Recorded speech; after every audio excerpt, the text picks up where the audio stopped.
And from a just a purely energy efficiency perspective, going back to first principles for me, it's I always when a client calls me, I say, Robert, what's your motivation? What's happening in the house? And it's normally one of what I call the three C's. So, Right. cost. Okay, my bills are high. I don't know what to do. Where am I spending all this money? I don't get what's Yeah. going on. The second C is carbon. I want to reduce my carbon footprint. I want to try and do the right thing by the environment.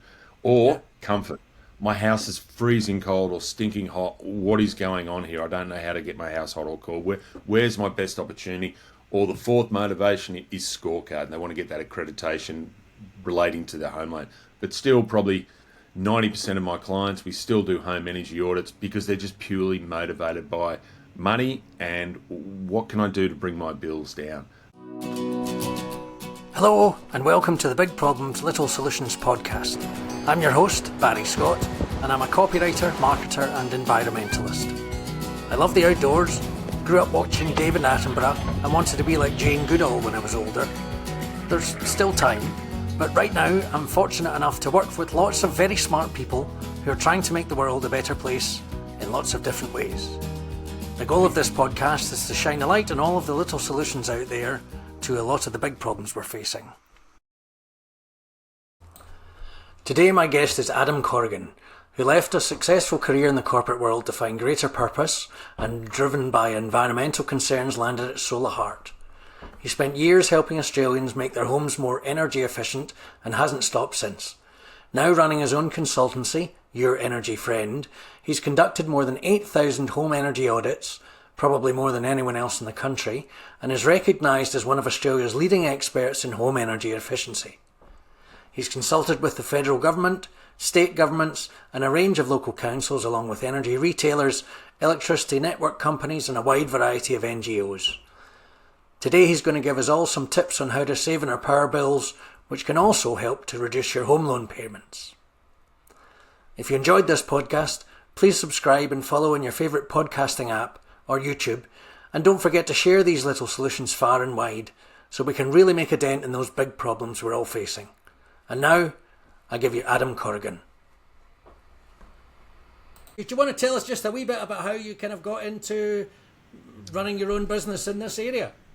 How did I get into this? Well, I used to sell high-end software, student management systems to universities, database management software, all of this sort of stuff, but I was never really all that interested in computers. The money was good, but yeah, at the end of the day, I wanted to do something for the environment. I know I saw climate change as a big issue.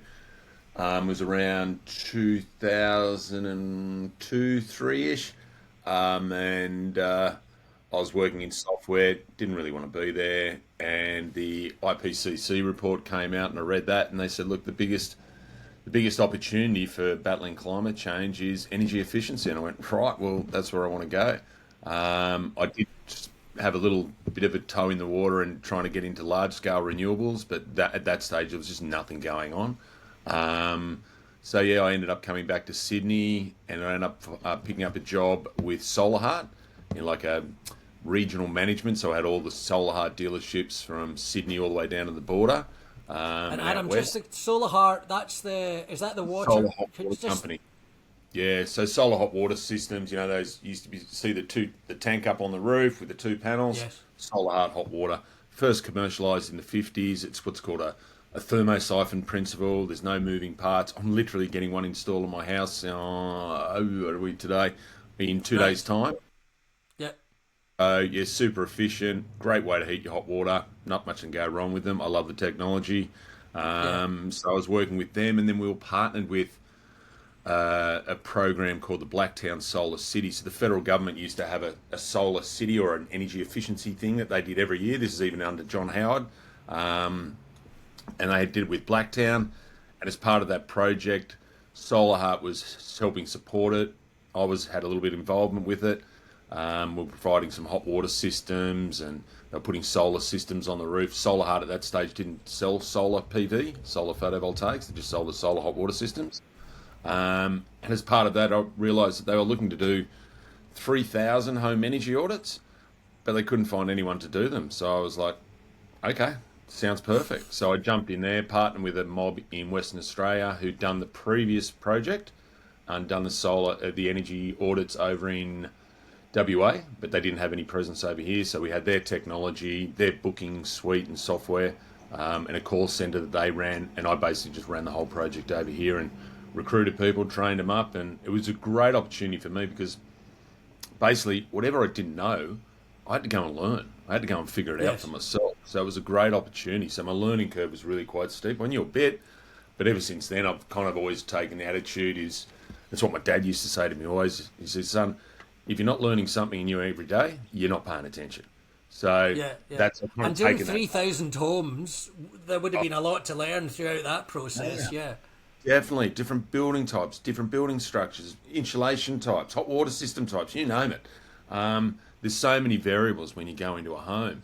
So covering 3,000 homes and mentoring, we had a team about, at any time, about 8 people out in the field, guys and girls. We're running it 7 days a week, and it took us about 18 months to get through those 3,000 homes. And we're partnered also with it was back in the days when the network company was the retailer. So it used to be Integral Energy. So we're working with them. They were giving us all the leads. So a lot of the people that were going into were homes in energy distress or financial distress.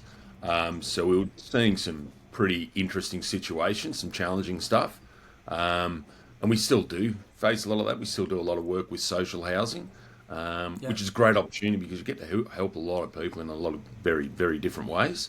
So yeah, I've kind of been in that role in that space ever since. And now I've got my own tailored home energy audit service that we provide, which I don't know if anyone else comes anywhere near me in what we do in the country. And then we also do what's called a scorecard assessment. And the scorecard is a piece of software that's developed by the Victorian government, funded by the feds. And the idea is that it provides a national rating system for homes, for existing homes. So all new homes have to hit what's called NatHERS 7. But there wasn't up until a couple of years ago, there was no rating tool for existing homes. And that's where this scorecard tool comes in and plugs that gap. So when they brought that out, they got me to go down to Melbourne. They trained me up on it and said, right, can you go now and test it in New South Wales? And they had me test it in ACT, just so to make sure it was covering all the different variabilities, because there's a lot of different technology that we use across the country, different building styles. So it was the idea was to make sure that it addressed all of those different building types.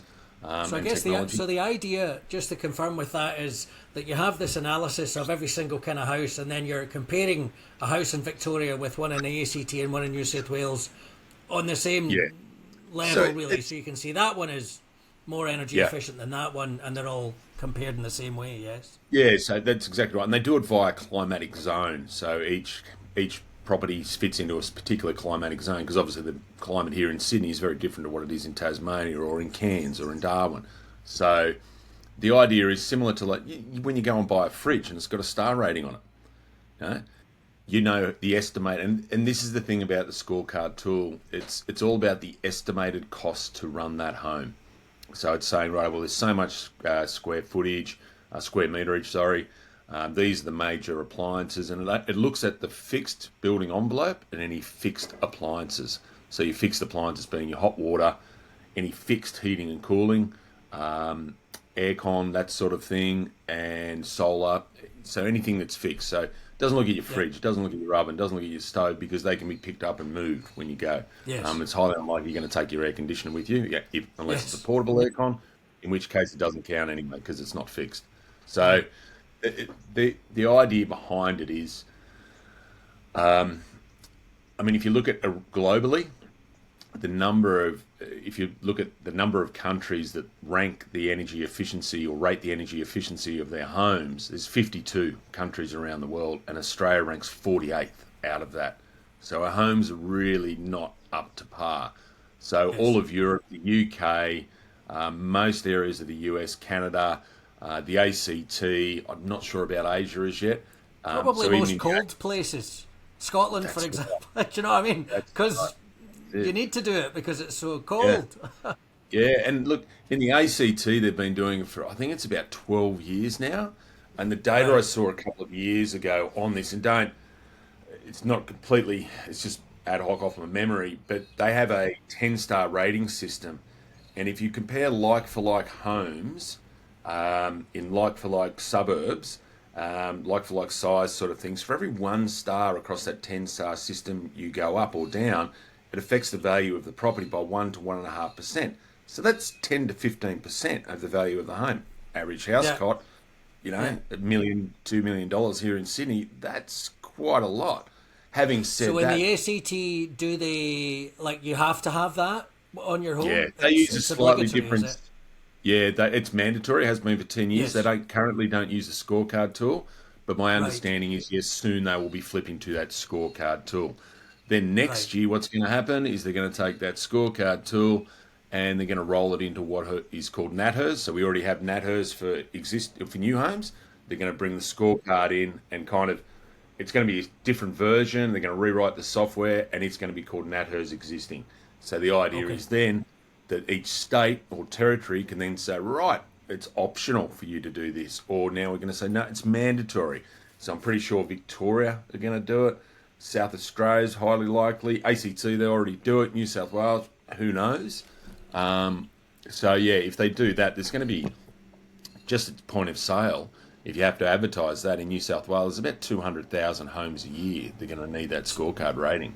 So if I was about to sell my home, I would probably be best to get you to come and have a look and say, right, you've only got a 3-star rating now, but if you do Yeah, this and this and this, you can get up to a 7 or exactly. an 8 or whatever, and then when I sell my Exactly. home, I'll actually get more for it.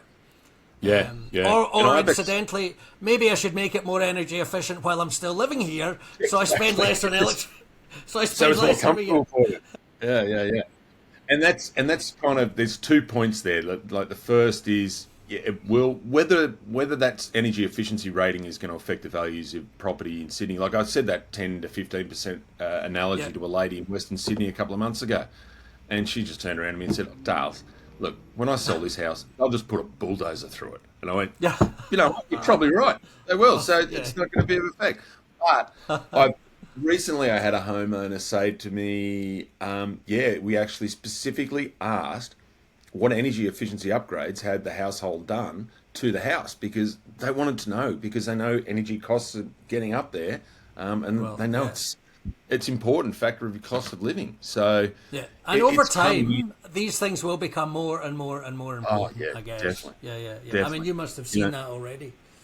yeah, definitely. The other thing that's kind of going on in that sphere is now a lot of the banks they'll offer you two different types of loans. So the first, if you want to do energy efficiency upgrades to your home, so like solar, hot water, insulation, etc., they'll lend you that money at a discounted rate, and that money, those loans are being underwritten by the Clean Energy Finance Corporation to do Right. those energy efficiency Just to do upgrades. those And home now improvements. Yeah, yeah, yeah, that's right. So the banks will give you a loan. It's like a green home energy efficiency upgrade type loan, and they'll yeah. give you that money at a discounted rate to finance those upgrades. The other thing, which is I'm getting a lot more work with, yeah, it's just really starting to take off now, is a lot of the banks now will offer you discounts off your mortgage rate, so the percentage rate that you're paying on your mortgage, dependent on your star rating with that tool. So all the banks Right. use slightly different criteria, but most of them it's on scorecard. I did one home a couple of months ago, two guys, an apartment, 3-story red brick, walk up, they're on the top floor, apartment, little too better. They couldn't. The strata would not let them put solar in. They would not let them put insulation in the roof because they said, "Oh, we don't have enough money in the sinking funds." So the only things we did a few things, draft proofing, blah blah blah, because they just wanted to get this 1 star improvement, which they calculated would save them just over $10,000 off the life of their loan. And all they had to do to get that 1 star improvement was change their shower head. So it's like a $60 Yeah, yeah. shower head, save yourself $10,000. So, because one of the That's things you can do fantastic. with the scorecard tool is once you've got the rating, you can then start to do variations to say, okay, if I do this, what does my star rating to get to? If I do this, if I upgrade my insulation, if I do my shower head, if I put solar on, if I change my hot water system to a heat pump or solar hot water, do. So you can effectively figure out the most cost-effective way to get to 1 star improvement or that Yeah. 7 stars. So And then I now suppose you can just, if you're don't have a lot of funds, you can do all the easy stuff first, and then yeah, save up to do the exactly. larger things, and just get there Exactly. slowly. Yeah, yeah, Yeah, and from a just a purely energy efficiency perspective, going back to first principles for me, it's I always when a client calls me, I say, Robert, what's your motivation? What's happening in the house? And it's normally one of what I call the 3 C's. So, cost. Okay, my bills are high. I don't know what to do. Where am I spending all this money? I don't get what's going on. Um, the second C is carbon. I want to reduce my carbon footprint. I want to try and do the right thing by the environment. Or comfort. My house is freezing cold or stinking hot. What is going on here? I don't know how to get my house hot or cold. Where's my best opportunity? Or the fourth motivation is scorecard. And they want to get that accreditation relating to their home loan. But still, probably 90% of my clients, we still do home energy audits because they're just purely motivated by money and what can I do to bring my bills down. That's their yeah, motivator. And yeah. in this kind of cost of living environment, it's yeah, it's really quite a Well, if you can challenge. spend just a little bit, not everybody's got 15, 20 grand or No, you whatever don't to, have to, to. to do solar and buy a battery, but I can certainly change a shower head. Yeah, exactly. Yeah, yeah. Well, the And other I thing is didn't like, know. Sorry, I'm not. I wasn't. yeah, I'm not too aware. I haven't looked for a mortgage for a while, but I'm not. yeah, I've never really heard of that. The more it's energy new. efficient homes getting a lower rate in your mortgage. That sounds Yeah. incredible. Like that sounds fantastic. Well, it's actually funny. I was speaking to a mate of mine. He's over in the Netherlands, and he's just built a home. He's a young bloke, a mate's nephew, came and stayed with us a few years ago. Um, and he's just built a home, and we're talking about this sort of stuff. And he goes, "Oh yeah, we've had that for decades. It's been around for years." I'm like, Right. "Fair enough. Of course you Yeah. have. Yeah. Dutch are just way too organised." But Yeah. yeah, Yeah. Yeah. so we're kind of catching up to the rest of the world in a lot of these areas. And for me, like when I go out to a home, find out what their motivation is and work towards helping them achieve that. The first thing we do is explain to people how their electricity, gas, and water bills work and go through it line item by line item.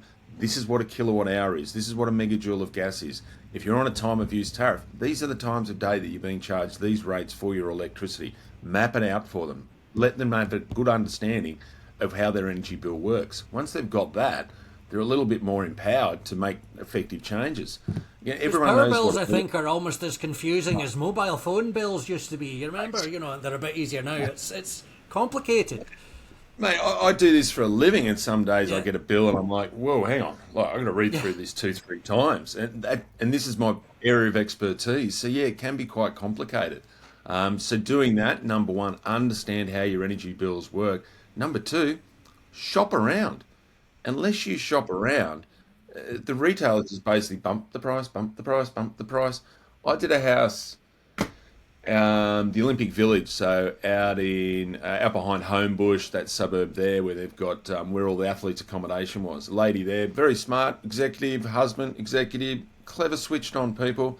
They'd never shopped around in the 11 years that they were paying their electricity bill in that property. They were with one of the big retailers. They Yeah. were on the highest rate for electricity I'd ever seen. So Oh, just by changing their electricity and retail contract, that was going to save them $6,100 a year. Literally, it's a 5 minute job to do it. So you go to Energy Made Easy, do that comparison for your gas and your electricity, sorry. make So two where's phone that? You go to energy. What is it? energymadeeasy.gov.au. So it's a Right. federal Okay. government website. It's got every single retail contract on it. Like when you see there's different comparison companies on TV, like the ones with the little meerkats saying compares your market and all Oh that sort of yes. thing. Yeah. Yes. They're brokers. They'll have a certain range of retailers that they'll work with. But there's about 27, 28, call it 30 electricity retailers available across the network. So they won't all offer you a contract. So it's up to you. Effectively, all they are is a retailer. They're just getting the meter reading data from the network company, either Ausgrid, Endeavour, or Essential, or wherever else you are across the country, and getting that data, creating a bill, and sending it out to you. Effectively, sure So enough, yeah, that's sure, they're getting. Come on. I was just going to say, so that's like one really good tip, to go to energymadeeasy.gov.au and see if you can lower your bills. Yeah. Anyone listening here who's been hit by high bills at the moment, is there any other little sort of simple things that they could have a look at, or does that all come as Definitely. part of your process? That's what we go through. So Yeah, that's step one: show them how to understand their energy bills. Number two is make sure you shop around and do that comparison and get yourself on the best rate. Number three is the energy efficiency piece, and that's a big piece. That's a really right, big piece. So you're looking at draft proofing, incredibly important. Our homes are the right. draftiest going around. It's shocking. People in the industry, basically, we say, look, effectively in Australia, we live in glorified tents because they are that leaky. Sounds like there's so many little things that you can do to make your house more energy efficient, to save you from these enormous electricity bills. It seems like, why doesn't everybody do this? Do you find, like, why isn't everybody doing? Should the government step in and it needs to be done now, or are they getting to that, or why don't Starting people do it? to Why doesn't everybody do this? down in Victoria, they're a long way ahead of the game. Is it They've colder been down pushing. there though? And same with the Yeah, ACT, it gets exactly. cold. Exactly, and they've got a scheme where you can do these scorecard assessments, and they basically effectively get subsidised through what they call VEETs, Victorian Energy Efficiency Tradables. We've got a Yeah, similar scheme up here called Energy Savings Certificates, so you can generate offsets by doing energy efficiency activities. Like if I upgrade my electric storage hot water system to a heat pump, I get energy savings certificates, and they become a point of sale discount. But yeah, down in Victoria, they're just a lot further ahead in all of this. They've been doing it for years. They're really rapidly trying to get homes off gas, because A, health reasons, B, Bass Strait's running out of gas, C, it's just more cost effective for people's households. yeah. So they're kind of, and the New South Wales government have said, yeah, we want to replicate what they're doing in Victoria. We haven't seen much. I haven't seen, not criticising government, but we haven't heard much more than that in the industry. So I think if they do roll out mandatory disclosure, that will really start to make a difference. Because you can save, another house I did, I was going to mention, I did a mortgage broker's house because he got onto this and found these. And he's like, what's this scorecard certificate? Rang me up, mate, can you come and do my house? And just by adding, for him, the easiest thing we could do was add 8 kilowatts of solar. That was going to save him over $130,000. So $130,000 off the life of his loan just by getting that decrease in his mortgage rate. So And that's never to mind the energy that he's not exactly, paying for every single year. Yeah, exactly. So it's a double win for him. So those sort of things, I think they're slowly starting to gain a bit of traction. But it's like most things, Barry. You don't know what you don't know. You yeah, know, yeah, when I speak to you about your SEO stuff, I'm like, I don't know anything about this, but I can tell you all about your yes, hot water system. So, yeah. yeah, it's just trying to get that information out there. And we do a lot of workshops, we do a lot of webinars. I'm trying to get through about 10 to 12 homes a week, which isn't easy, but yeah, just tapping away. So, Okay. yeah, so a lot of the northern hemisphere countries, you have to do what's called a door blower test before you get your occupancy certificate to see how airtight the home is. Why? Because in winter, the houses, you need to keep that heat inside the home. So if you do a door blower test on an average home in Australia, that door blower, it replicates, pretty sure it's at 35 kilometre an hour external wind. So it's trying to suck air out of the house at about 35 kilometres an hour. So that's what it's replicating. So if you do that on an average New South Wales home, the entire volume of air inside your home is exchanged 19 times an hour. So basically, Right. every 3 minutes, with a slight breeze outside, all that hot air that you're putting into your house is just going straight That you're out. paying to put into your house as well. It's Exactly. just, All that cold yeah, air that you're paying through for your air conditioner that you're putting into the house, it's just going straight out.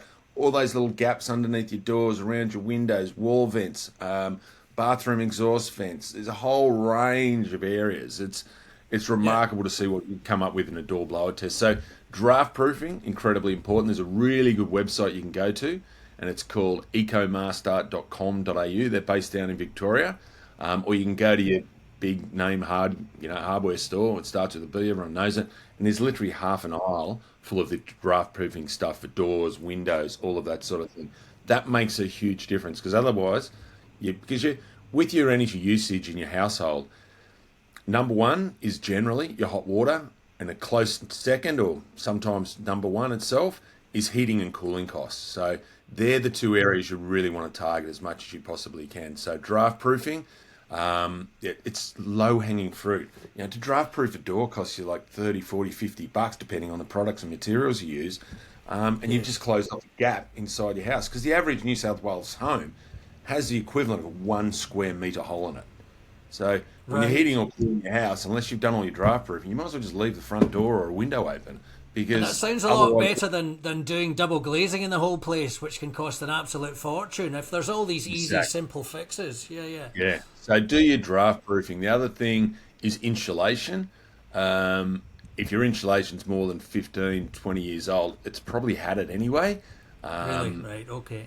Yeah. The other thing you'll find is when we go through a home, we use what's called a thermal camera. It's a great bit of kit because you can literally look at the ceiling space, and you can see where all the gaps in the insulation blanket are, because you can see the heat radiating through the sections of the roof where there's no insulation. And typically what happens is electricians, air conditioning guys, plumbers, whoever's gone up into the ceiling space to do work, they will pick the insulation bat up, toss it aside, and not put it back. Okay? And with your Right. insulation, you only need a 5% gap in your insulation blanket, and the effectiveness of the whole blanket diminishes by almost a half.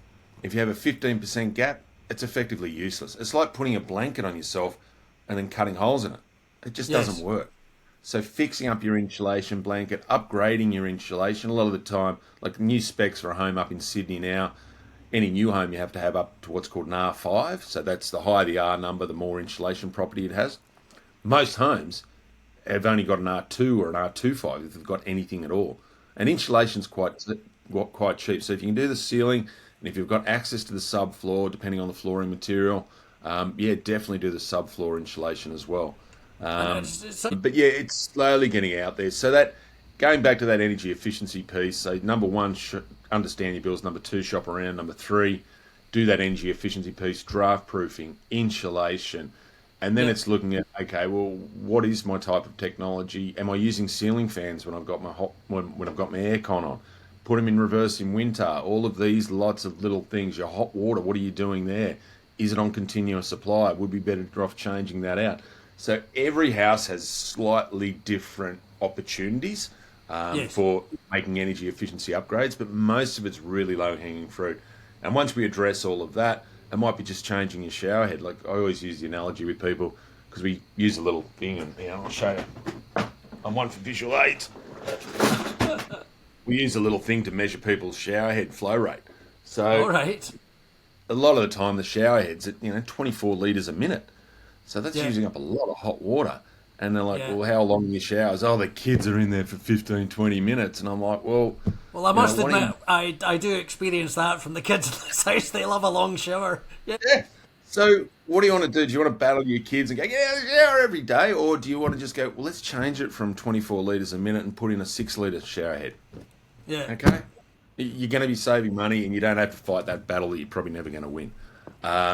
So it's about understanding what the opportunities are in the home, and there's lots and lots of little different ways that you can do that. So draft proofing, insulation are the two big ones. Then it's addressing your hot water system, your flow rate, your shower head, all of those sort of things. Looking at your curtains and your pelmets, what you've got on your windows, where any other gaps are in the building envelope. Yeah, and then That's it's basically fantastic. step four is then a lot of people, they go, oh, right, what about solar? I'm like, okay. So when we go out to a home, we actually get their metering data. So if they've got a digital meter, we can get down to 30-minute interval data for the last 2 years, and we can then do some analysis on that. So we can actually see what their usage profiles are. So if they've got high usage in the middle of the day, fantastic, solar matches it perfectly. But if they've got high usage in the morning and then high usage in the evening, and the solar's going to be jumping in there, it's probably not going to make a lot of sense for them. Or we can advise them, hey, hang on, for that afternoon peak, you really want to be putting your panels facing due west, or you want to be placing panels due east. Because a lot of the solar companies, well, I don't know of any that do any of that metering data analysis.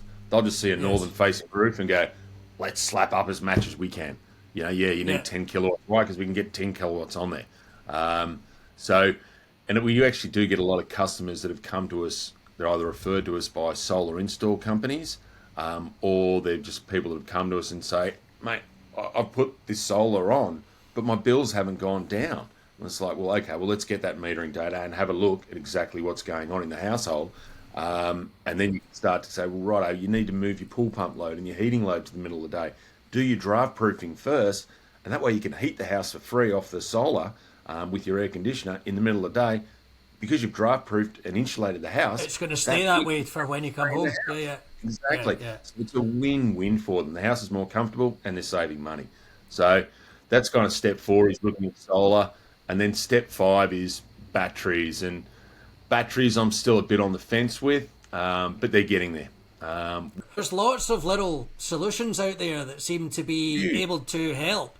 It's just actually getting that, because I think solar has really taken off in Australia because it's an easy get. We're in a sunny country, and despite previous governments perhaps not really doing very much to encourage it, we've actually got one of the highest takes-ups of solar on our houses in the world. Massive. Yeah. But, I think with energy efficiency as well, I think, why doesn't that happen too? Like, I think we need some guidance or advice or encouragement from government. Yeah. Yeah, there should be much more, particularly around the energy efficiency space, because, you can put all the solar you want on your house, but if it leaks like a sieve and it's poorly insulated, on a cold winter's night, it's going to cost you a bomb to heat. Stay warm in that house. It's a leaky bucket, really, isn't it? Exactly. So do all that low-hanging fruit first and then get into your solar, because then if you've made the house more energy efficient, well, guess what? You don't need to spend as much on solar because you don't need as much power. So it's a win-win. So do all that low-hanging fruit. And batteries, they're getting there. And there's a lot of opportunity. There's going to be more and more. One thing I'm excited about is the Australian Energy Market Operator. They've kind of rewritten the rules about, they basically want more batteries attached to the grid. And they're now seeing electric vehicles as a big part of that makeup. So the idea is that they want, where they're trying to get this to is they want your electric vehicle to be your home battery. I've heard that's a couple of years away still, but that sounds like a big change when you can do that, definitely. Mate, massive. Because, the capacity in your electric vehicle, you're talking, 30 to 70 kilowatt hours of power, whereas your average, Powerwall type setup, you're talking, 12 to 14 kilowatt hours. And the amount that you can discharge out of it is much greater as well out of a vehicle. So there's a huge opportunity there. So that's kind of where things are going. But right now, I'm still very much energy efficiency is number one. That's your biggest opportunity in a household. That's where the low-hanging fruit is. That's where you get your best return on investment. Well, a $60 shower head can save you 10 grand in your mortgage in the long run. I think that's got to be the headline of any sales campaigns, really, isn't it? It's just... Yeah, I was going to say, I've actually started working with a couple of mortgage brokers, and they're just flicking me business, and because they're now aware of how significant these discounts are. Like literally, the mortgage broker's going, mate, that's the best available loan I can find for my home. They're probably obviously pretty good deals. I don't have a mortgage, so I'm not really in that sphere anymore. But there's even another lady I'm working with now, and she's just a specialist. This is all she does. She just works in this green loan field. So there's a lot of opportunity.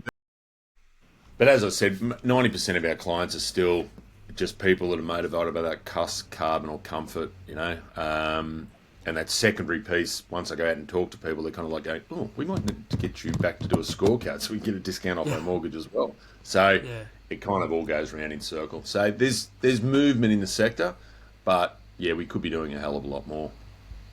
I think that's the story all over the place, but at least we're doing something, do you know what I mean? At least you're out there. So, Adam, listen, that's great. Thank you very much for your time this afternoon. It's a lovely sunny day, so hopefully... the solar's kicking in well. So anyway, all the best, Adam. Thanks a lot. Cheers. No worries, mate. Speak soon. Thanks again for watching, and don't forget to share these little solutions far and wide.